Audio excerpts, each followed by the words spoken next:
जय हिंद दोस्तों। आज हम बात करेंगे चतुर्थ श्रेणी कर्मचारी की जो 53,000 पदों पर जो भर्ती आई है उससे रिलेटिव हम बात करेंगे। आज हम बात करने वाले हैं चतुर्थ श्रेणी कर्मचारी में जो रैंक है कि किस रैंक पर कौन सा डिपार्टमेंट आपको मिलेगा। तो आपको बता दूं कि इस वीडियो में आपको रैंक वाइज पूरी जानकारी मिलेगी। और आज 26 जनवरी थी तो थोड़ा टाइम कम मिला मुझे वीडियो बनाने का, क्योंकि आज थोड़ी परेड वगैरह थी तो उस हिसाब से हम थोड़ा परेड में बिजी थे। तो सबसे पहले तो ये बहुत लोगों का ये सवाल आया कि सर किस रैंक पर हमारा सिलेक्शन हो जाएगा या किस रैंक पर हमें कौन सा डिपार्टमेंट मिलेगा। ऐसा बहुत ही ज़्यादा कमेंट आए, साथ ही व्हाट्सएप पर ज़्यादा मेरे पास मैसेज आया कि सर मेरी इतनी रैंक है तो क्या मैं सेफ़ हूँ और मुझे कौन सा डिपार्टमेंट मिलेगा या मैं कौन सा चॉइस करूँ। तो आज हम सब उनके बारे में बात करेंगे। सबसे पहले तो आप सबको बहुत बहुत धन्यवाद कि आपने मुझ पर विश्वास जताया, और साथ ही चैनल को सब्सक्राइब करने के लिए भी धन्यवाद। और अगर इन्फॉर्मेशन अगर अच्छी लगे तो चैनल को लाइक शेयर और सब्सक्राइब कीजिए। सबसे पहले तो बता दूं कि जैसे अपने जो चतुर्श्रेणी कर्मचारी है उसमें कौन कौन से जो विभाग है उस कौन कौन से विभाग में आपको पोस्ट मिलती है। तो आज मैंने डिटेल में एनालिसिस किया है और एकदम पूरा बायोडाटा तैयार करके फिर ये वीडियो बनाया है मैंने। तो चतुर्थ कर्मचारी में देखो शिक्षा विभाग मिलता है, चिकित्सा विभाग मिलता है, कलेक्टेड है, पुलिस विभाग है, कोर्ट है, पंचायती राज है या अन्य जो सरकारी कार्यालय है उनमें आपको पोस्ट मिल सकती है। रही बात रैंक की, अब रैंक तो देखो जो एससी कैटेगरी है या एसटी कैटेगरी है या ओबीसी कैटेगरी है उनकी जो कम रैंक है उन कम रैंक पर भी उनको क्या अच्छा डिपार्टमेंट मिल जाएगा। तो आज हम सबसे पहले बात करते हैं ऑल कैटेगरी के बारे में बात करेंगे। ओवरऑल एक किसी सिंगल कैटेगरी लेकर बात नहीं करेंगे, ओवरऑल हम बात करेंगे। अगर मान लो किसी की रैंक 1 से अगर 5 तक है, 5,000 मतलब रैंक 1 से 5,000 तक है, तो उनको जो मिलने वाले जो सबसे ज़्यादा जो संभावना है अपने डिपार्टमेंट की, तो वो है कलेक्टर ऑफिस है, जिला परिषद है या सचिवालय से जुड़े जितने भी जो कार्यालय हैं, और कोर्ट है, और अपने उच्च शिक्षा जो विभाग होते हैं वो है। ये डिपार्टमेंट सबसे बेस्ट माने जाते हैं क्योंकि इसमें जो काम होता है वो काम कम होता है, और इनमें क्या है कि जो वर्किंग आवर्स होते हैं वो एकदम फिक्स होते हैं, और जो ऑफिस वर्क भी बहुत ही कम होता है। साथ ही इसमें छुट्टियां ज़्यादा होती है और जो सुविधाएं होती है वो बहुत ही अच्छी मिलती है, क्योंकि इसमें जो प्रमोशन होता है वो अच्छा होता है, मतलब कि जल्दी ही प्रमोशन हो जाता है। फिर बात करते हैं अपने 5,000 से 15,000 तक जिनकी भी रैंक है। अगर आपकी रैंक 5,000 से 15,000 के बीच में है तो आपको शिक्षा विभाग में कोई स्कूल है या कोई कॉलेज है उसमें आपको पोस्ट मिल जाएगी। फिर दूसरा है अपना पंचायती राज विभाग, उसमें आपको अच्छी पोस्ट मिल जाएगी। फिर तीसरा है सामाजिक न्याय विभाग, उसमें भी मिल जाएगी। और चौथा है अपना नगर निगम या नगर परिषद।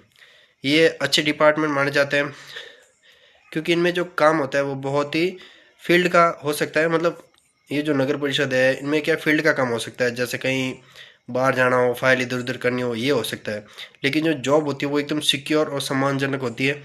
जॉब में कोई रिस्क नहीं होता, इसमें भी जो प्रमोशन होता है वो जल्दी होता है और जो वर्कलोड होता है वो बहुत ही कम होता है। फिर बात करते हैं हम रैंक, अगर किसी की रैंक 15,000 से 30,000 तक है या इनके बीच में अगर किसी की रैंक है तो उनको जो कौन कौन से डिपार्टमेंट मिलने की ज़्यादा संभावना होती है, तो उनको चिकित्सा विभाग है या महिला है बाल विकास मंत्रालय वहाँ मिल सकता है। सार्वजनिक निर्माण विभाग जिसको हम आम भाषा में PWD कहते हैं वो मिल सकता है, या अपना जलदाय विभाग है वो मिल सकता है। यहाँ काम थोड़ा ज़्यादा हो सकता है, लेकिन जो सरकारी नौकरी का जो पूरा लाभ होता है वो इन्हीं विभागों में होता है। फिर से बता देता हूँ विभाग कौन कौन से हैं जिसमें जो चतुर्थ श्रेणी कर्मचारी हैं सबसे ज़्यादा जो लाभ होता है वो इन्हीं डिपार्टमेंट में मिलता है।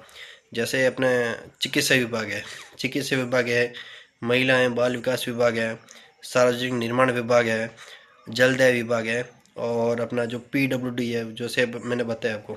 इनमें जो काम का जो एक्सपीरियंस होता है वो भी बहुत ही अच्छा होता है, लोगों से पहचान होती है और आप एक सम्मानजनक नौकरी कर सकते हो। फिर रही बात अपने किसकी कि हमने 15 से 30,000 तक बता दिया। फिर हम बात करते हैं अपने 30,000 से लगाकर 53,000 जो लास्ट रैंक वाले हैं, जिनकी भी रैंक 30,000 से 53,000 के बीच में है उनको भी अच्छी खासी डिपार्टमेंट मिल जाता है, पर वो सम्मानजनक पोस्ट नहीं मिल पाती जिसके हम हकदार होते हैं। जैसे कोई होम डिस्ट्रिक्ट नहीं मिलेगा इसमें, इस रैंक में किसी को होम डिस्ट्रिक्ट नहीं मिलेगा। अगर मिल भी जाए तो अच्छी बात है, पर चांस कम होता है इसमें होम डिस्ट्रिक्ट मिलना। इस रैंक में आपको देखो पुलिस विभाग मिल जाएगा। पुलिस विभाग में मान लो किसी ऑफिस का काम मिल जाएगा, या जो पुलिस की जो रिजर्व पुलिस लाइन होती है उसमें कोई काम मिल जाता है, या जो अपना वन विभाग है, या अपना जो परिवहन विभाग है। जब परिवहन विभाग में क्या होता है, जैसे कोई रोडवेज हो गई, जैसे बस स्टैंड हो गया, वहाँ पर भी जो चतुर्श्रेणी कर्मचारी होते हैं उनका वहाँ पर भी काम होता है। फिर अन्य जो फील्ड के जो डिपार्टमेंट होते हैं उनमें भी इस रैंक तक के जो स्टूडेंट होते हैं उनको सेलेक्ट किया कर दिया जाता है। ये काम थोड़ा मेहनत वाला हो सकता है, लेकिन दोस्तों सरकारी नौकरी आखिर सरकारी नौकरी होती है। इसमें कोई नहीं है कि सरकारी नौकरी कोई नौकरी छोटी बड़ी नहीं होती है, क्योंकि नौकरी बड़ी मुश्किल से मिलती है। आप इतना कंपटीशन देके इतने लोगों को पीछे करके आप इस 1 गुना या 2 गुना में अपनी जगह बना रहे हो, तो मतलब कुछ ना कुछ तो आप में काबिलियत है, तब जाके आप इतने लोगों को पीछे करके आप आए हों। फिर दूसरी बात है कि सबसे अच्छे डिपार्टमेंट कौन से माने जाते हैं, ये भी बहुत सारे सवाल आए, तो मैं वो भी बता देता हूँ। अगर सबसे अच्छे डिपार्टमेंट की अगर मैं बात करूँ, तो सबसे बेस्ट जो डिपार्टमेंट होता है वो होता है अपना कलेक्टेड। सबसे अच्छा जॉब होता है, आम जनता से अपनी जान पहचान होती है। और दूसरा होता है वो कोर्ट। कोर्ट के जो बाबू होते हैं ना, वो एक प्रकार के अधिकारी ही मान लो, फोर्थ ग्रेड ऑफिसर ही मान लो, वो एक अधिकारी के रूप में ही काम करते हैं। क्योंकि जो फोर्थ ग्रेड ऑफिसर होते हैं या फोर्थ ग्रेड जो कर्मचारी होते हैं कोर्ट के, उनकी जो पहचान होती है वो बहुत ही अच्छी होती है।